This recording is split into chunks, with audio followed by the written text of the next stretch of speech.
आपके भीतर बैठे प्रभु को मेरा प्रणाम स्वीकार करें। आज हम बात करेंगे गुरु के विषय में।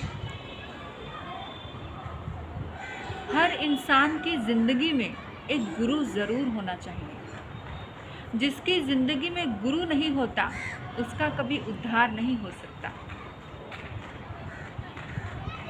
एक बार की बात है, एक बहन हरि भगवान की बहुत भक्ति करती थी, उसके प्रति बड़ी श्रद्धा थी। लेकिन कहते हैं कि जब भी कोई भक्ति में उतरता है लोग तो उसके खिलाफ होते ही होते हैं।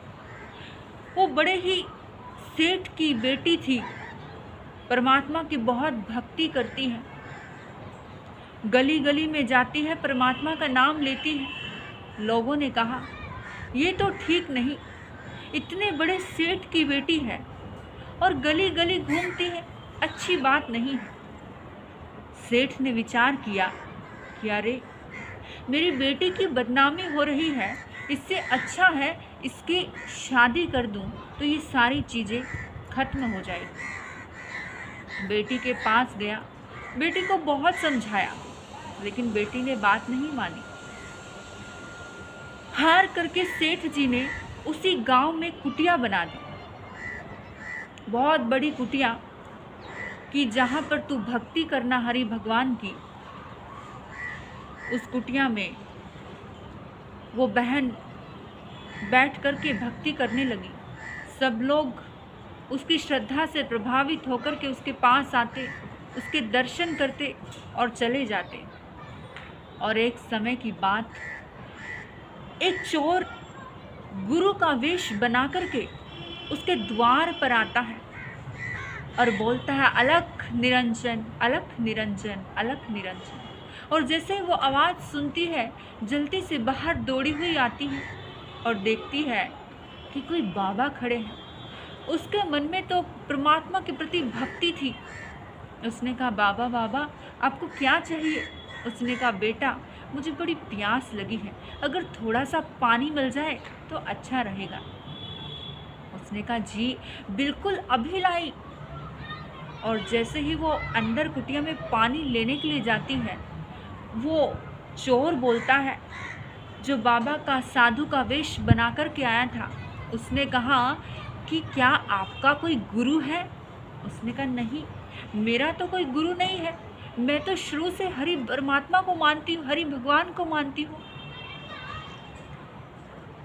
तो उस गुरु ने कहा, जो चोर गुरु का वेश बना कर के आया था, उसने कहा तो फिर मैं तुम्हारे हाथ से पानी नहीं ले सकता, क्योंकि जिसका कोई गुरु नहीं उसका उद्धार नहीं हो सकता।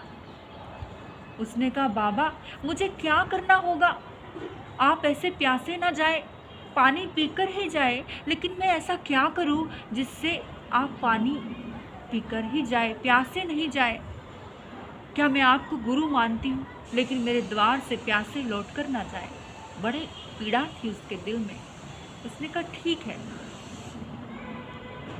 उस लड़की ने कहा मैं आपको गुरु मानती हूँ। और जैसे ही गुरु माना और अंदर पानी लेने के लिए गई, पानी वापस लेकर के आती है और जैसे ही बाबा को पानी देती है, जैसे ही पानी देने लगती है तो वो जो बाबा होता है वो उस लड़की को पकड़ता है और जो भी उसके पास सोना चांदी गहने होते हैं वो सब अपने पास में बांधता है और एक जंगल में ले जा कर के एक बहुत बड़े पेड़ से बांध देता है। और उसको बोलता है कि मैं 3 दिन के बाद मैं वापस लौट कर के आऊँगा, मेरा कुछ बहुत ज़रूरी काम है, और उसके बाद ही मैं आकर के इस रस्सी को खोलूँगा। ऐसा बोला और वो चोर गायब हो गया। सब कुटिया में जाने लगे, पता लगा कि घर पे तो वो है नहीं, कुटिया में तो सेठ की बेटी है नहीं, कहाँ चली गई? पूरे गांव में खबर फैल गई और ढूंढते ढूंढते लोगों को पता चला कि वो बेटी, वो लड़की उस बहुत बड़े पेड़ पर बांधी हुई है। जैसे ही देखा कि बहुत बड़े पेड़ पर बांधी है, लोग जल्दी से खोलने जाते हैं तो लोगों को कहती है, रुको, मुझे अभी खोलना मत, क्योंकि मेरे गुरु मुझे यहाँ पर बांध करके गए हैं। मेरे गुरु ही मेरी रस्सी खोलेंगे, तब तक मैं यहीं बंधी रहूँगी। सेठ तक खबर पहुँची। सेठ भी रस्सी जल्दी से खोलने लगे। उनको भी यही बात बोली कि अभी मेरी रस्सी खोलना मत, क्योंकि मेरे गुरु ही मेरी रस्सी यहाँ पर बांध करके गए हैं। मेरे गुरु ही आकर के मेरी रस्सी खोलेंगे। लोगों ने पूरी खोजबीन की, उसको बताया कि वो गुरु नहीं है, वो चोर है, वो पाखंडी है, लेकिन फिर भी वो लड़की मानने के लिए तैयार नहीं। उसने कहा, मेरे गुरु ही मेरी रस्सी आकर के खोलेंगे। उसके बाद कहा जाता है कि जब परमात्मा की, जब गुरु के प्रति श्रद्धा होती है, जब परमात्मा के प्रति विश्वास होता है, तो कहते हैं कि जब उसका भक्त मुसीबत में होता है तो परमात्मा का भी दिल कांप जाता है, उसके दिल में भी दया आ जाती है। और हरि भगवान ने कहा कि जाओ, मेरा भक्त मुसीबत में है, उसको बता कर के आओ कि वो चोर था, वो कोई गुरु नहीं है। और नारद जी खुद धरती पर आए, स्वयं धरती पर आए, और धरती पर आने के बाद उन्होंने कहा कि मैं आपकी रस्सी खोल देता हूँ। वो तो चोर था, पाखंड था, खुद हरि भगवान ने मुझे यहाँ पर भेजा है। उसने कहा, नहीं नहीं, आप मेरी रस्सी नहीं खोल सकते, मेरे जो गुरु हैं वही मेरी रस्सी खोलेंगे। बहुत समझाया, लेकिन उस लड़की ने बात नहीं मानी। हार करके नारद जी वापस परमात्मा के पास पहुंचते हैं, हरि भगवान के पास। उन्होंने अपनी सारी बात बताई, लेकिन स्वयं हरि जी नीचे आए और बोलने लगे कि मैं स्वयं परमात्मा हूँ जिसकी तूने इतने सालों से भक्ति की, रस्सी खोलने लगे। उसने कहा, नहीं नहीं, मुझे तो मेरे गुरु से ही रस्सी खुलवानी है। ढूंढ के लाओ। पूरी गांव को छान मारा, उस चोर को पकड़ करके लेके आए और उस चोर ने आकर के रस्सी खोल दी। जब रस्सी खोली, उस लड़की से सवाल किया कि अच्छा बताओ कि खुद नारद जी नीचे रस्सी खोलने के लिए आए, स्वयं परमात्मा रस्सी खोलने के लिए आए, लेकिन इस चोर में ऐसा क्या था कि तूने उस चोर के हाथ से ही रस्सी खुलवाई? तो उसने कहा कि वो आपके लिए चोर होगा, लेकिन मेरे लिए तो वो गुरु ही था, क्योंकि मैंने तो उसको गुरु मान ही लिया था।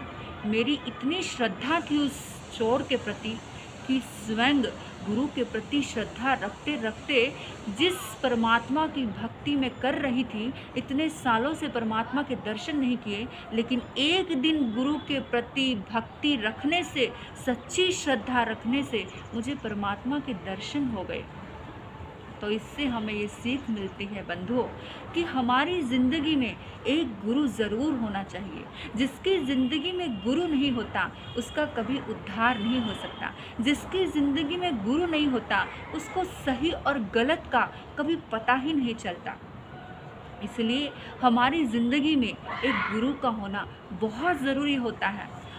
हमारी ज़िंदगी में अगर गुरु है, एक दिन भी अगर सामने वाले के अंदर कुछ भी नहीं है, हम कहते हैं कि हम क्यों वंदना करें, उसके अंदर तो कुछ है ही नहीं।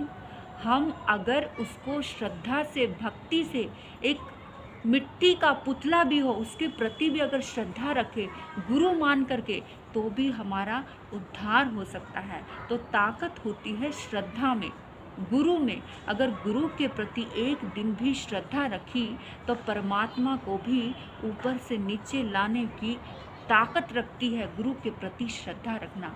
इसलिए अगर आपकी ज़िंदगी में भी कोई गुरु नहीं है तो आप भी अपनी ज़िंदगी में गुरु को ढूंढें और उसके प्रति श्रद्धा रखें और अपनी ज़िंदगी का उद्धार करें। आपने मुझे इतने मौन और शांति से सुना, मैं आपकी बहुत आभारी हूँ। अंत में आपके भीतर बैठे प्रभु को प्रणाम करती हूँ। मेरा प्रणाम स्वीकार करें।